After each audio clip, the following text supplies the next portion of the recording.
Hi, my name is Georgia VanDerwater, and I'm a senior at East Aurora High School. We have grown up in a country where mass shootings are a regular occurrence. I was just finishing kindergarten when 10 students were shot to death in a school in Red Lake, Minnesota. When I began middle school, 7 university students were killed in Oakland, California. And only a few months later, our country experienced the tragedy of Newtown. And now, Charleston, Lafayette, Roseburg, San Bernardino, Orlando, Sutherland Springs, Paris, Las Vegas, Parkland, Great Mills, they were new towns to us, but their stories were not new. It was an all too familiar pain, one I and all of you have experienced every couple weeks, every week, for the past few years. I am always left with so many questions. Who could do something like this? But more importantly, how can this be allowed to happen over and over again? But it is my lack of surprise that drives me to feel not only angry, but ashamed. Ashamed because at these moments, when action matters most, all our great country has to offer are thoughts and prayers. Ashamed because to so many of my fellow American citizens, their right to bear arms is more meaningful than their children's right to safety. Ashamed that time and time again, to protect their own political ambitions, legislators have failed to honor those lives lost and failed in their moral and political responsibility to protect the future generations of this country. Okay, and this is not just about the school shooting that's getting news attention right now. This is about the hundreds of children being murdered in Detroit, in St. Louis, in Chicago,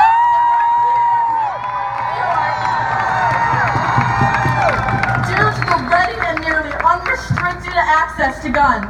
This is for the 26,000 children and teens who have been killed by gun violence since I was born in 2000. This is our moment to stand together and demand change. The time is now. Your grandchildren will read about all of your courage to stand for this, your courage to do what is morally right and not what is politically expedient. Families and communities and survivors of Newtown have been fighting for us, for your children, for years, and they are exhausted. It is time for us to join their fight, to stand and speak and march for change. Lawmakers have caused us throughout our childhoods to witness the consequence of their negligence, the loss of the lives of thousands of children who would have grown to be the future of our nation. And in doing so, these politicians who have refused to protect us have all along been unintentionally conditioning us through anger and suffering to come back at them with a far greater force than they could have ever imagined. Remember, you are all on the right side of history.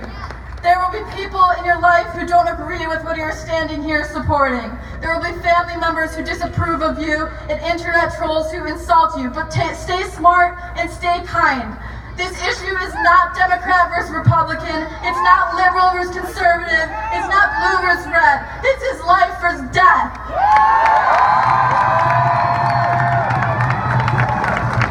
We, unfortunately, are the school shooting generation, as they're saying.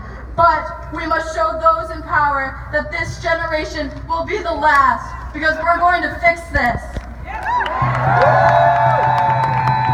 Because we are not children anymore. We are young, strong adults. We are aware and we are passionate and we are informed and we are furious. And now, most importantly, we are voting. We're voting for our children's safety.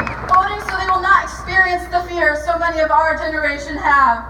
Voting so that their conversations at lunch will be about college and summer plans and not about how there's no place to hide in the school cafeteria. Voting so that they will feel secure in their classrooms and see their school as a place of learning and not a potential target. A school shooter is not something we can't control. Although I truly believe most people are good, I also understand that many people, for many reasons, suffer from mental illness. driving them to hurt others in ways we cannot understand. But our conflict is not with them. No, our peaceful and deliberate opposition is against their enablers, legislators who only blame mental illness or bullying and continue to allow nearly anyone access to automatic weapons that fire round after round into classrooms of kids just like all of us.